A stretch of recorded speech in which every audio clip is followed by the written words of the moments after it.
ولا تلقوا بأيديكم إلى التهلكة وأحسنوا.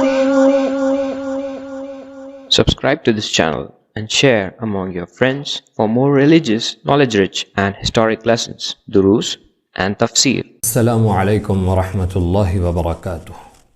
نحمده ونصلي على رسوله الكريم اما بعد. محترم سامعین و ناظرین، سورہ یاسین کی تلاوت چل رہی ہے۔ 23ویں پارے کی ابتدا میں اللہ رب العزت نے اس مخلص مومن کا تذکرہ فرمایا، اس واقعے کے تحت جس میں چند نبیوں کا قوم نے انکار کیا۔ وہ مخلص مومن جس کا نام حبیب نجار بتلایا جاتا ہے، اپنے قوم کو سمجھانے کے لیے کہ یہ انبیاء تمہارے نجات کی خاطر پورے خلوص کے ساتھ تمہیں سمجھا رہے ہیں، بات بتلا رہے ہیں، نبوت کے پیغامات انسانیت کی ہمدردی و خیرخواہی کے لیے ہوتے ہیں۔ یہ تم سے کسی اجرت کے طالب نہیں، اپنے کسی مفاد کو حاصل کرنا ان کا مقصد نہیں۔ ایسے مخلصین کی بات کا تم انکار کر رہے ہو۔ یہ سمجھانے کے لیے قوم میں گیا اور اپنے ایمان کا اعلان کر دیا۔ قوم نے اس کی اس خیرخواہانہ گفتگو کو سنا نہیں، بلکہ اسے ہی اپنے مظالم کا نشانہ بنایا، یہاں تک کہ شہید کر دیا۔ زندگی تو حبیب نجار کی اپنی قوم کی خلوص میں، ان کی نجات کی فکر میں گزری۔ جب اللہ رب العزت نے انہیں جنت میں پہنچایا، اللہ کے حضور موت کے بعد بھی وہ یہ دعا کر رہے ہیں اور تمنا ظاہر کر رہے ہیں کہ کاش میری قوم میرے اس مرتبے و مقام کو جان لیتی کہ آج اللہ نے مجھے یہاں جنت میں کیا مقام عطا فرمایا ہے، اپنی رضا کا پروانہ عطا فرمایا ہے۔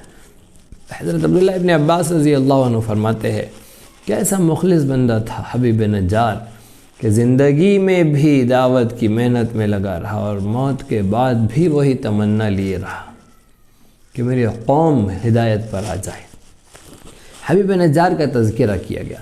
اس کے بعد اللہ رب العزت نے اپنی توحید کے دلائل، اپنی قدرت و وحدانیت کے دلائل پیش فرمائے، جس میں بارش کا تذکرہ کیا کہ اللہ کی کیسی عظیم قدرت ہے بارش کا پانی، کہ زمین مردہ ہو جاتی ہے، سوکھ کر بنجر ہو جاتی ہے، اللہ آسمانوں سے پانی برساتا ہے، پھر اس زمین کو زندگی عطا کرتا ہے، پھر سرسبزی و شادابی آتی ہے اور لہلہاتے ہوئے درختوں کے ذریعے، پیداوار کے ذریعے پھر وہ زندہ ہو جاتی ہے۔ تو ایک بارش اللہ رب العزت کی عظیم قدرت ہے۔ دن رات کا عدلنا بدلنا، یہ سال بھر کا ایک ڈیزائن اور سال بھر کا ایک پروگرام جو آسمانوں سے اللہ رب العزت کی قدرت سے ہزارہ سال پہلے سے طے ہے اور برابر چل رہا ہے، دن اور رات کا یہ عدلنا بدلنا۔ اسی طرح سے سمندر کی کشتیوں کو اللہ رب العزت نے جو مسخر کیا ہے اور بندوں کے اختیار میں دے دیا ہے کہ بندے سمندر کی ان سرکش موجوں کے مقابلے میں اپنی کشتیاں سمندر کے پانی پر چلا لیتے ہیں اور یہاں سے وہاں پہنچ جاتے ہیں اور اپنے ساز و سامان کو لے کر چلے جاتے ہیں۔ یہ بھی رب کی قدرت کی نشانیاں ہیں کہ رب نے سمندر بنائے اور ان پر کشتیاں چلانے کے لیے تمہیں موقع عطا کیا، تمہیں اس کی قدرت اور طاقت عطا کر دی۔ اللہ کے وجود کے دلائل پیش کیا۔ انسان جوڑی میں پیدا ہوا یہ تو سب جانتے تھے، لیکن ہر مخلوق جوڑ میں پیدا ہوئی ہے، ہر مخلوق کا جوڑا ہے، یہاں تک کہ سب سے کمزور چیز، سب سے چھوٹی چیز جسے کہا جاتا ہے ایٹم، جس کا وجود سب سے چھوٹا ہے، وہ بھی جوڑ میں پیدا ہوا ہے۔ اللہ رب العزت کی قدرت ہے، اس کی شہنشاہی ہے۔ قرآن کریم نے یہ اعلان اس وقت فرمایا ہے جس وقت دنیا اور ساری ترقیات کے باوجود وہ روم و فارس اور دنیا بھر میں کوئی تعلیم یافتہ شخص اور کوئی ڈاکٹر اور کوئی شخص محقق یہ دعویٰ نہیں کر سکتا تھا، اور سب یہ سمجھتے تھے کہ انسان جوڑ میں پیدا ہوا ہے، مرد اور عورت، باقی کسی اور شے کے بارے میں یہ تصور نہیں تھا۔ اس وقت قرآن نے کہا کہ ہر شے جوڑ جوڑ میں اللہ رب العزت نے پیدا فرمائی۔ اس کے بعد قیامت کا منظر بیان فرمایا کہ اللہ رب العزت کے حکم سے حضرت اسرافیل علیہ السلام سور پھونکیں گے، دنیا مصروف ہوں گی ساز و سامان کے خریدنے میں اور بازار بھرے ہوئے ہوں گے اپنی ضروریات کے پورا کرنے کی، لوگوں کو فکر لگی ہوں گی، اچانک سور پھونکا جائے گا۔ پہلا سور حضرت اسرافیل علیہ السلام پھونکیں گے، ساری دنیا گھبرا جائیں گی، ٹھٹر جائیں گی، دنیا تھم جائے گی۔ دوسرے سور پر سارے کے سارے مر جائیں گے، سب کو موت آ جائیں گی۔ پھر یہ آسمان اور یہ سورج، چاند، ستارے، سیارے سب کے سب اللہ رب العزت کی قدرت سے اور اس کے حکم سے تہس نہس ہو کر رہ جائیں گے۔ آسمان پھٹے گا، دروازے کھلیں گے، فرشتوں کا نزول ہوگا۔ یہ دوسرا مرحلہ دوسرے سور پر۔ اور تیسرا سور جب پھونکا جائے گا تو اولین آخرین حضرت آدم علیہ السلام سے لے کر قیامت تک آنے والا انسان، جتنے مرے ہوئے سارے کے سارے دوبارہ اٹھ جائیں گے، زندہ ہو جائیں گے۔ یہ سور پھونکے جانے کا اللہ رب العزت نے تذکرہ فرمایا اور منکرین سے کہا کہ تم رب کے لیے اس چیز کو مشکل سمجھتے ہو، ناممکن سمجھتے ہو؟ جس رب نے پہلی مرتبہ تمہیں پیدا کیا ہے اس کے لیے دوسری بار پیدا کر دینا اور آسان ہے۔ اس کی شان تو یہ ہے، انما امرہ اذا اراد شیئا ان یقول له کن فیکون۔ اس کی شان یہ ہے کہ جب وہ کسی چیز کا ارادہ کر لیتا ہے اور کہتا ہے ہو جا تو وہ چیز ہو جاتی ہے۔ سورۃ الصافات، سورۃ الصافات کی ابتدا فرشتوں کی قسم کھا کر ہوئی کہ وہ فرشتے جو اللہ کی حمد میں، اس کی تسبیح و تقدیس و تحمید میں مصروف ہے۔ اس کے بعد جنات کا تذکرہ ہوا، جن جو ملائے اعلیٰ پر فرشتوں کی گفتگو سننے کے لیے آسمانوں کے قریب جاتے ہیں اور پھر شہاب ثاقب پھینک کر انہیں گرا دیا جاتا ہے۔ اس کے بعد اللہ رب العزت نے منکرین آخرت کا تذکرہ کیا کہ تم موت کے بعد دوبارہ اٹھائے جانے کا انکار کرتے ہو، بعض بعد الموت، موت کے بعد دوبارہ اٹھائے جانے کا انکار کرتے ہو اور کہتے ہو کہ ہماری ہڈیاں جب بوسیدہ ہو جائیں گی، ریزہ ریزہ ہو جائیں گی، ختم ہو جائیں گی، پھر ہم کیسے زندہ کیے جائیں گے؟ حضرت اسرافیل ایک سور پھونکیں گے اور یہ سارے کے سارے کھڑے ہو جائیں گے، اللہ کے دربار میں پہنچیں گے تو افسوس کریں گے، حسرت اور ندامت و شرمندگی سے کہیں گے کہ دیکھو یہ قیامت آ گئی ہے، جس قیامت کا، جس آخرت کا ہم دنیا میں انکار کیا کرتے تھے۔ پھر اس کا سبب ایک دوسرے کو بنائیں گے کہ تمہارے بولنے پر ہم نے انکار کیا، تمہارے بولنے پر انکار کیا۔ قوم اپنے سرداروں کو کہیں گی، سردار آپس میں کہیں گے، دوزخ میں بھی یہ لعن طعن جاری رہے گا، ایک دوسرے کو لعنت ملامت کرتے رہیں گے۔ اور جنتیوں کا کیا حال ہوگا؟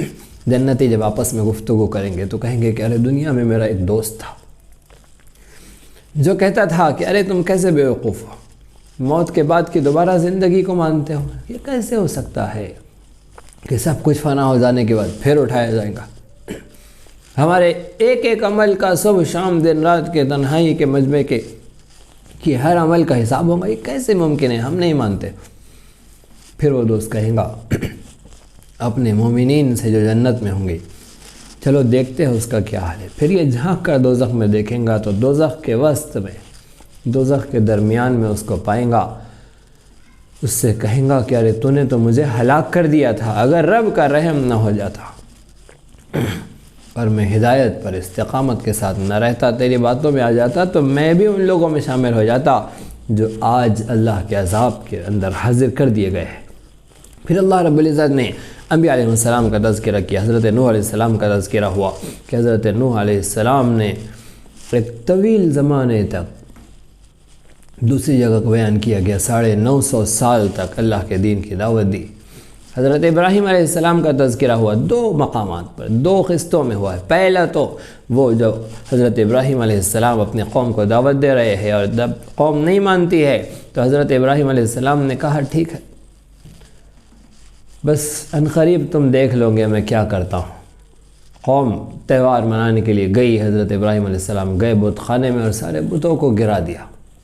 جب قوم آئی تو کہا کہ ارے ہم نے ایک شخص کے بارے میں سنا ہے جیسے ابراہیم کہتے ہیں، اس نے یہ کیا ہوگا۔ ابراہیم علیہ السلام کو بلایا گیا، حضرت ابراہیم علیہ السلام نے کہا ان سے پوچھو نا، بتوں سے پوچھو جنہیں تم رب خدا کہنے چلے ہو، اپنے مصائب پریشانیوں میں ان سے مدد مانگتے ہو، ان پر پریشانیاں آئی ہیں، وہ ٹوٹے پھوٹے پڑے، کس نے کیا؟ ان سے پوچھو، ان سے حال معلوم کرو، ہم سے کیوں پوچھتے ہو؟ حضرت ابراہیم علیہ السلام نے ایک عجیب حکمت و بصیرت کے ساتھ دعوت کا یہ انداز اپنایا۔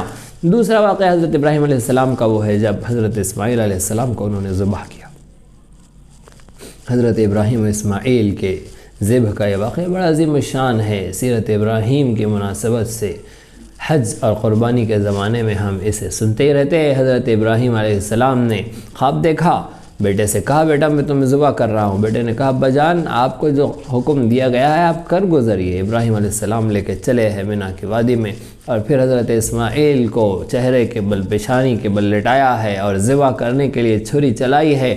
اللہ کی طرف سے حکم آ گیا یا ابراہیم قد صدقت الرؤیا، اے ابراہیم تم نے خواب سچ کر دکھایا۔ انا کذالک نجزی المحسنین، ہم نیکوکاروں کو ایسے ہی بدلہ دیتے ہیں۔ وفدیناہ بذبح عظیم، بچے کو ذبح کرنا مقصد نہیں تھا، امتحان لینا مقصد تھا۔ تم کامیاب ہو گئے، یہ لو دمبا، جنت سے دمبا لایا گیا، اسے ذبح کیا گیا۔ قربانی اللہ رب العزت نے قبول فرمائی حضرت اسماعیل حضرت ابراہیم علیہ السلام کی۔ غرض یہ کہ حضرت ابراہیم علیہ السلام کا تذکرہ، پھر حضرت موسیٰ علیہ السلام کا تذکرہ ہوا، حضرت ہارون علیہ السلام کا تذکرہ ہوا، پھر حضرت الیاس کا تذکرہ، پھر حضرت لوط علیہ السلام کا تذکرہ، پھر حضرت یونس علیہ السلام کا تذکرہ تفصیل سے کیا، اور آخر میں رسول اکرم صلی اللہ علیہ وسلم کو حکم ہوا کہ آپ اپنے رب کی حمد، اس کی تسبیح بیان فرمائیں۔ سبحان ربک رب العزت عما یصفون وسلام علی المرسلین والحمد للہ رب العالمین۔ سورۃ الصافات کے بعد سورۃ الصاد کی تلاوت ہوتی ہے۔ سورۃ الصاد میں اللہ رب العزت نے قرآن کریم کی قسم کھائی، قرآن کی حقانیت پر، رسول اکرم صلی اللہ علیہ وسلم کی رسالت کی سچائی پر، رسول صادق صلی اللہ علیہ وسلم پر۔ اسی طرح سے اللہ رب العزت نے اپنی عظمت، اپنی وحدانیت کے دلائل پیش فرمائے، مشرکین کی حماقت بیان فرمائی کہ وہ آخرت کے بارے میں کہتے تھے کہ آخرت میں کیسے دوبارہ اٹھایا جائے گا، ہماری سمجھ میں نہیں آتا ہے کہ کس طرح سے انسان دوبارہ زندہ ہوگا۔ اللہ رب العزت نے فرمایا کہ اللہ رب العزت ضرور سب کو دوبارہ زندہ کرنے پر قادر ہے۔ اور ایک اعتراض یہ تھا کہ رب ایک کیسا ہوتا ہے، یہ نبی کیسا ہے، ہم نے اپنے ہر کام کے الگ الگ معبود بنا رکھے ہیں، اور یہ نبی کہتا ہے کہ سب کا ایک ہی معبود ہے، سارے معبودوں سے بے پرواہ کر کے صرف ایک خدا کو، ایک رب کو ماننے کی یہ نبی تلقین کرتا ہے اور دعوت دیتا ہے، ہماری سمجھ میں نہیں آتی۔ گزشتہ قوموں کا تذکرہ کیا گیا نبی صلی اللہ علیہ وسلم کے ذریعے۔ نبی اگر آپ کی قوم کے لوگ انکار کر رہے ہیں تو ماضی کے قوموں نے بھی انکار کیا، اور اللہ رب العزت نے جیسے انہیں ہلاک و برباد کیا، آپ کی قوم اگر انکار کرے گی تو اللہ رب العزت ان کی بھی پکڑ فرمائیں گا۔ پھر اس سلسلے میں گزشتہ قوموں کا تذکرہ کیا گیا، حضرت داؤد و سلیمان علیہ السلام کا تذکرہ ہوا، اللہ رب العزت نے کیسی نعمتوں سے اور بادشاہت سے نوازا۔ حضرت ایوب علیہ السلام کا تذکرہ ہوا، اللہ رب العزت نے کیسے مصائب میں، آلام میں، مشقتوں میں انہیں استقامت عطا فرمائی۔ پھر حضرت ابراہیم، حضرت اسحاق، حضرت اسماعیل، حضرت یعقوب، حضرت ذوالکفل علیہم السلام کا تذکرہ کیا گیا، اور رسول اکرم صلی اللہ علیہ وسلم کو تلقین کی گئی کہ آپ بھی انبیاء اور رسول کی طرح صبر سے کام لیں۔ سورۃ الزمر کی تلاوت شروع ہوتی ہے، سورۃ الزمر جس کے اندر اکثر مباحث توحید سے متعلق ہے، اللہ کے ایک ہونے سے متعلق ہے، اور ظاہر بات ہے اس کائنات کی سب سے بڑی حقیقت یہی ہے کہ اللہ ایک ہے۔ اسلام کی سب سے بڑی بنیاد اللہ کی وحدانیت ہے، اللہ کے ایک ہونے کا تذکرہ ہے۔ قرآن مجید کی بیان سے رسول اکرم صلی اللہ علیہ وسلم کے سب سے بڑے معجزے قرآن مجید کے تذکرے سے اس سورت کی ابتدا ہوئی، اور پھر اللہ رب العزت نے الگ الگ انداز سے سورۃ الزمر میں رب کی توحید کو، اس کے ایک ہونے کو، اس کی عظمت و جلالت کے تذکرہ کیا گیا۔ اللہ رب العزت کے ایک ہونے کو الگ الگ انداز سے بیان کیا گیا، اور پھر رسول اکرم صلی اللہ علیہ وسلم کو اور آپ کے وسیلے سے پوری امت کو حکم ہوا کہ صرف اللہ کی عبادت کرو، اللہ کے ساتھ کسی اور کو شریک نہ کرو، خالص اللہ کی عبادت ہو، اس میں ریا نہ ہو، دکھلاوا نہ ہو۔ اسی طرح سے اللہ رب العزت نے اس زمانے میں 1450 سال پہلے ایک ایسی حقیقت کو بیان فرمایا جو حقیقت قرآن کے علاوہ جب ڈاکٹروں نے بیان کی ہے تو اب بیان کی ہے۔ قرآن مجید نے اس وقت کہا تھا کہ اللہ رب العزت نے انسان کو 3 تاریکیوں میں پیدا کیا ہے، اب ڈاکٹر کہتے ہیں کہ دکھنے میں تو ایک ہی پردہ ہے لیکن 3 پردے ہوتے ہیں۔ 3 پردوں کو، ماں کے پیٹ میں 3 پردوں کو اللہ نے 3 تاریکیاں بیان فرمایا تھا، اس وقت ایسی حقیقت کو کھولا تھا۔ اسی طرح سے آخر میں اللہ رب العزت نے مومن اور مشرک کی مثال بیان فرمائی۔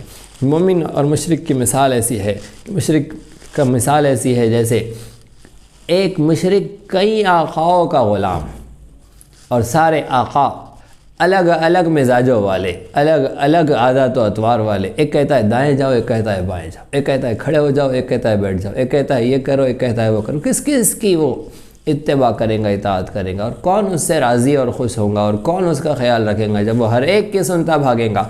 مومن کی مثال ایک آقا کی ہے جو ہمدرد و خیرخواہ بھی ہو، اور وہ آقا اس کے جذبات کا خیال رکھنے والا بھی ہو. ایسی مثال مومن کی. اور پھر مومن کا آقا وہ اللہ رب العزت جو 70 ماؤں سے زیادہ محبت کرنے والا، اپنے بندوں کو بندوں سے زیادہ جاننے والا، اور ان کا ہمدرد و خیرخواہ رحمان الرحیم. اس ذات کی غلامی میں آ جانا، اپنے لیے ہر طرح کے خیر کا فیصلہ کر لینا ہے، اور ایسے مہربان رب آقا کی غلامی کے لیے اپنے آپ کو وقف کر دینا ہے. اس پر تو ساری بادشاہتیں بھی قربان کی جائے. سورۃ الزمر کا تذکرہ، سورۃ الزمر کے مضامین چل رہے ہیں اور 23واں پارہ مکمل ہوا. اسی طرح دینی، علمی، اصلاحی اور تاریخی دروس و بیانات سے استفادے کے لیے آپ کے اس چینل کو لائک، شیئر اور سبسکرائب کریں. یہ نغمہ حور جنت ہے، یہ ساز تم کو